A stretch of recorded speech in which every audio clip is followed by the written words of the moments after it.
Greetings, dear ones. I am Kryon of Magnetic Service.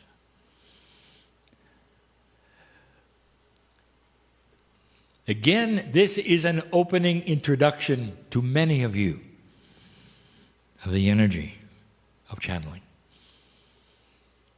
And each time we do a short channel in a meeting like this, each time, there are those for the first time who get to decide if it's real or not. That may sound harsh. But dear human being, you are working with innate filters of consciousness. This is not a normal communication that you are used to. The idea that a human being would have the ability to open a channel, literally, to the higher self and beyond, a portal to creative source so easily, and bring in information that is succinct and that flows normally in your language, would not be something you would necessarily expect or believe in.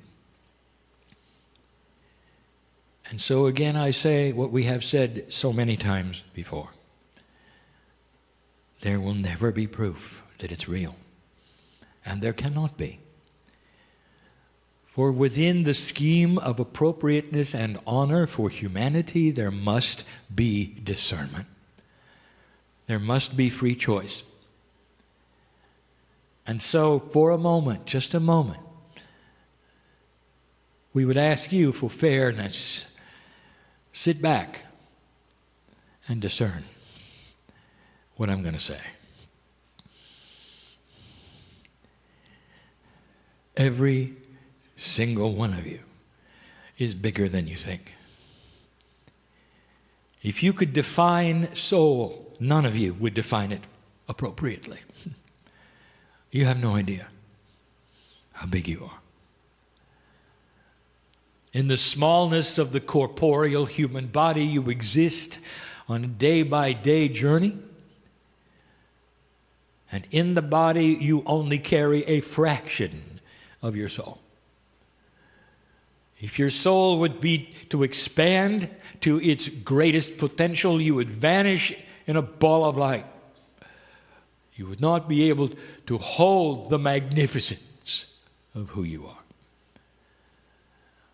The peace of God in you, appropriately, is a part of the Creator, and it's as much as you can hold with the efficiency of the DNA at the rate that it is now.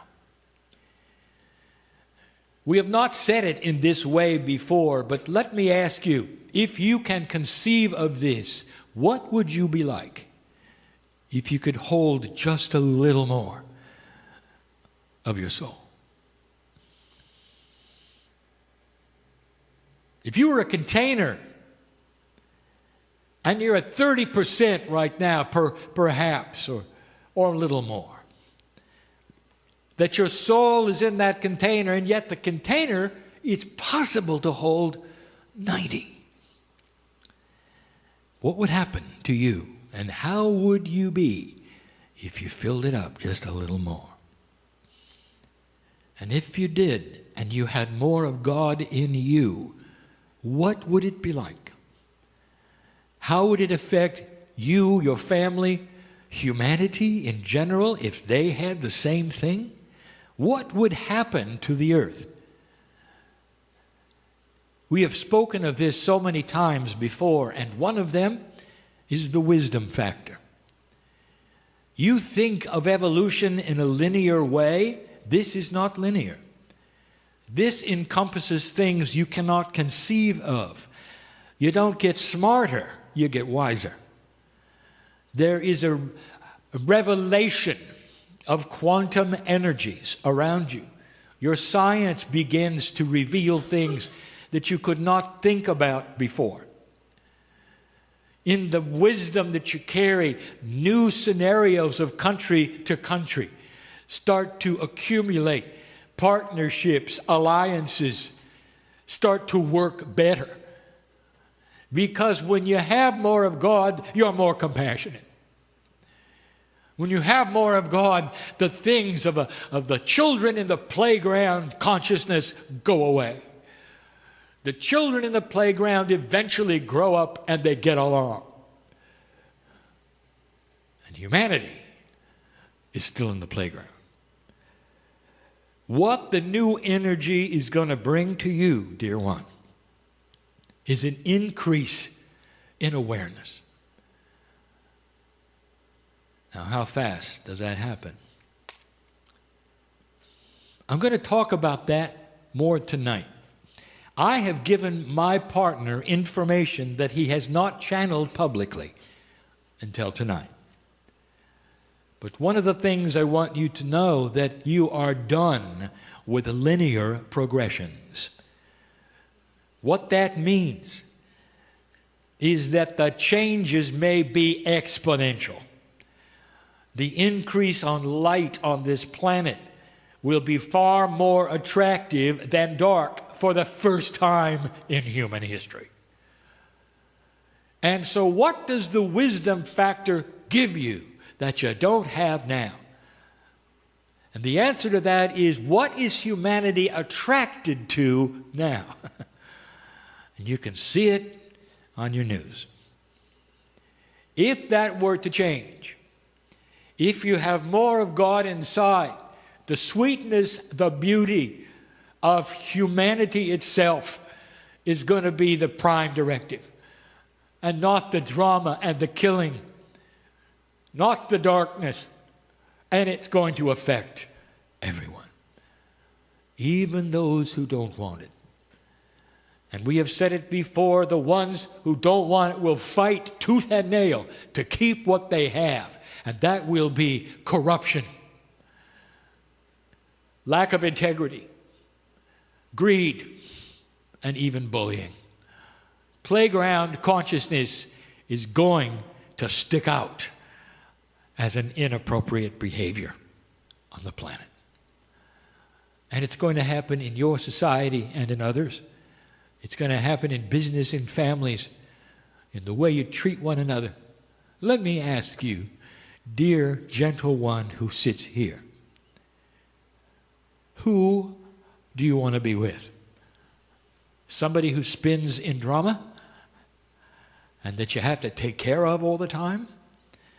Or somebody who is easy to be with and listens and loves?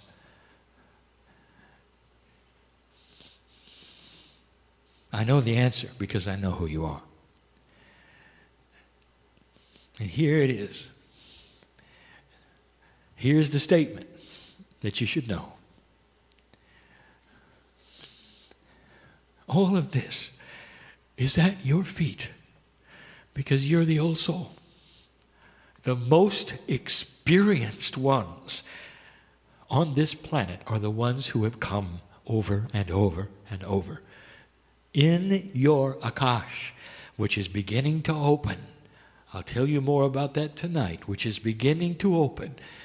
In your Akash is the experience that you're going to start to bring forward in wisdom. Some of you are experiencing it now.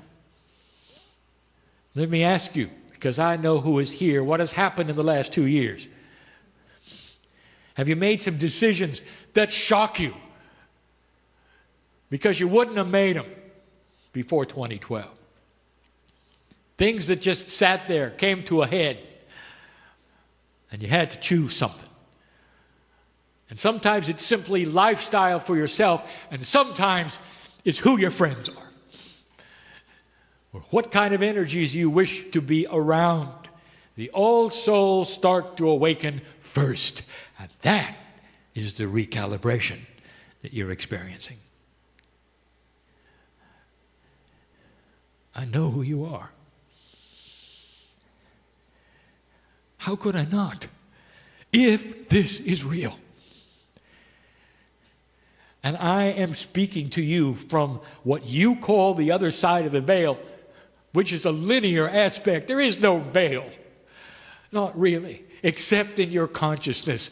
We are here with you all the time. if I am speaking from this other side of the veil, the creative source, that is your home. This, in this room, on this planet, is temporary. I know you because you're just like me. When you're not here on this planet, I can't even begin to tell you what the reality is. Can you believe this? That there is more to you than you think. You exist on this planet at this time, at your age, for a reason. I think you know what it is. And it's not to go do things. It's to be. It's to hold your light in the dark. It's to learn gentleness when gentleness does not come easily to some. It's to be compassionate and learn forgiveness within your own family group. And that is much harder than writing a book, dear ones. That's what the light workers' challenges are today. Your light is contagious, and others will see it if you show it. There will be more later. And so it is.